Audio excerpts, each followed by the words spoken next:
The plague-ridden streets of Camorr whispered with death and desperation. Among the countless orphans left in its wake, one small boy with sharp grey eyes and an even sharper wit caught the attention of the thief-maker. In the shadows of the ancient graveyard district known as Shades Hill, children learned to survive by any means necessary. The boy, who would soon be known as Locke Lamora, displayed an uncanny talent for deception that both impressed and worried his new master. While other children picked pockets and ran simple cons, Locke orchestrated elaborate schemes that brought in more money and more trouble than anyone had anticipated. As Locke's schemes grew bolder, the thief-maker's concern deepened. The boy's latest plot involved not just common merchants, but members of the yellow-jacketed Yellowjackets, Camorr's brutal city watch. When 3 of them ended up thoroughly humiliated, and a noble's daughter became unwittingly entangled in the scheme, the thief-maker realized his young charge was becoming too dangerous to control. The other children watched with mixed awe and fear as Locke's reputation grew, never suspecting that their young companion's cleverness might soon lead to devastating consequences. On a rain-soaked night, the thief-maker made his way through the city's crooked streets to the Temple of Perilandro. There, he sought audience with a mysterious priest who commanded respect even among thieves. Father Chains listened intently to tales of the troublesome orphan, his eyes gleaming with interest rather than concern.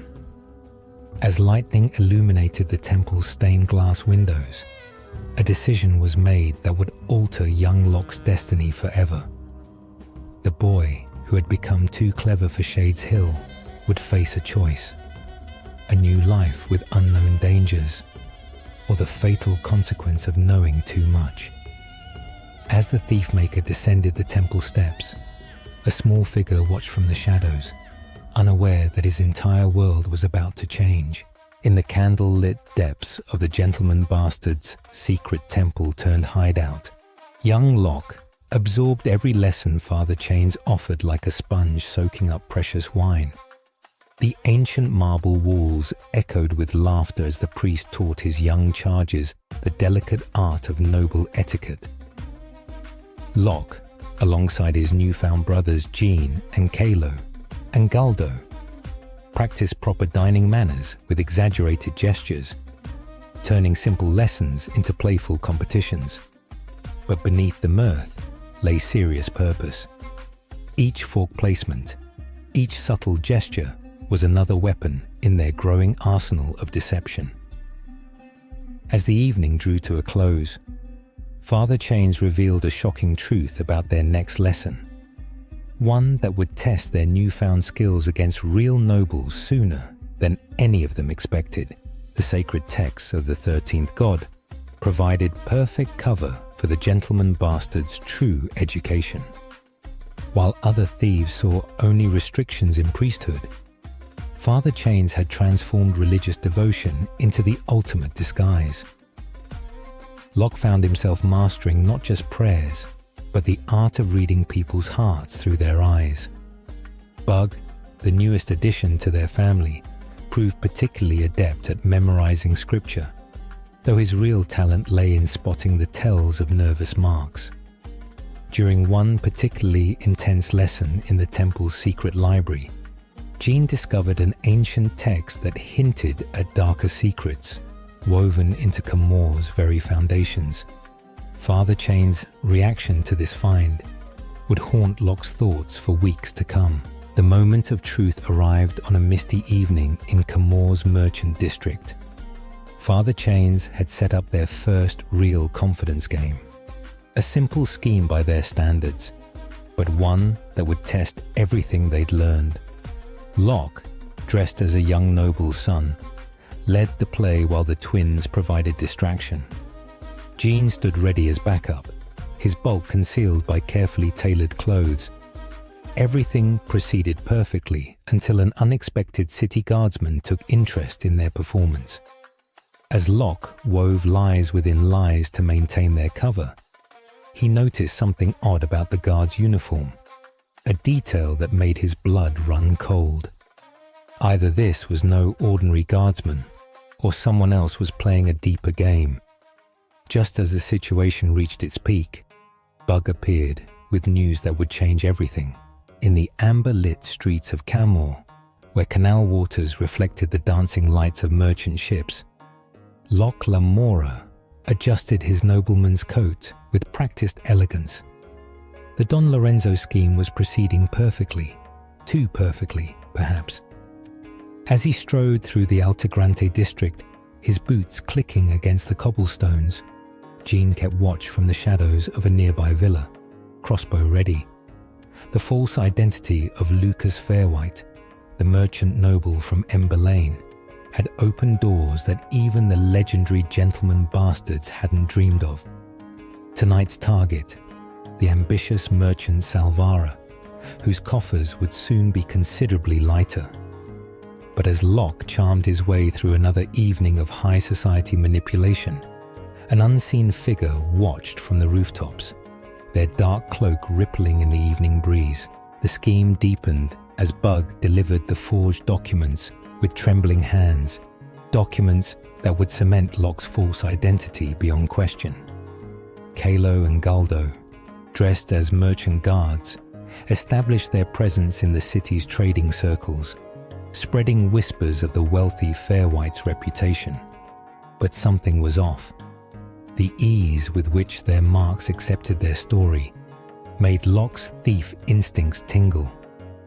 During a midnight meeting at the Broken Tower, Father Chains warned of unusual movements among the city's power players.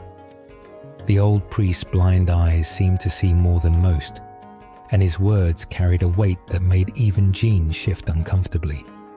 As they discussed their next move, a bell tolled in the distance, the same bell that would later signal something none of them could have predicted. The trap was sprung during the grandest part of their performance. Locke, playing Fairwhite to perfection, had just secured Salvara's trust and a substantial down payment when the first signs appeared.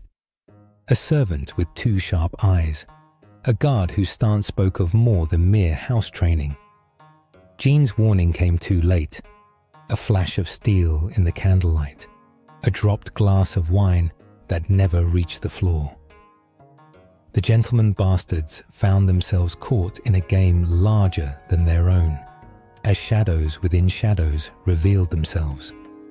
As Locke faced the gleaming blade of an unseen adversary, he realized their elaborate scheme had woven them into a deadlier plot, one that threatened not just their fortunes, but their very lives. The last thing he saw before the chaos erupted was a familiar face in the crowd, wearing an impossible smile. The cobblestone streets of Camorr glistened with evening dew as Locke Lamora made his way through the twisting alleys of the cauldron. The air was thick with the scent of salt and spices, carried on the breeze from the harbour. His carefully laid plans were proceeding smoothly until a series of mysterious fires began erupting across the city's merchant district. The timing was too perfect to be coincidental. As he investigated the third such incident, he noticed a pattern emerging. Each target had connections to the Kappa's inner circle.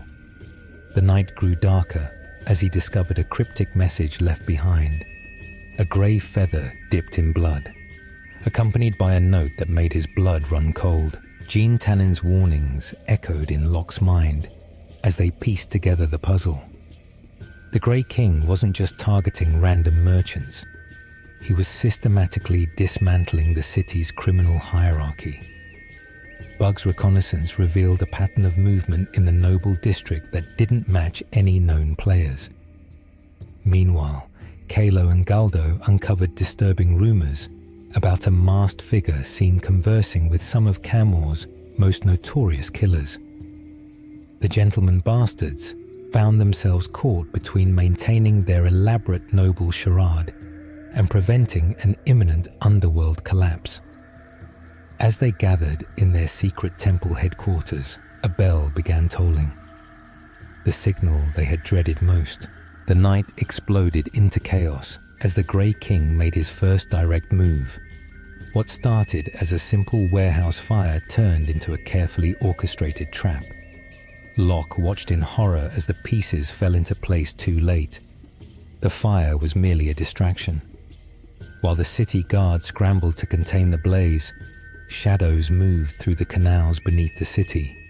The gentleman bastards raced against time, splitting up to cover more ground. Jean took the rooftops, while Locke dove into the dark waters of the canal system. As he surfaced near the floating market, a figure in a grey cloak stood waiting on the dock. Behind the mysterious mask, eyes gleamed with recognition, and a voice Locke hadn't heard in years spoke his true name. One he'd buried long ago in his past at Shades Hill. Thank you for venturing into this realm with me.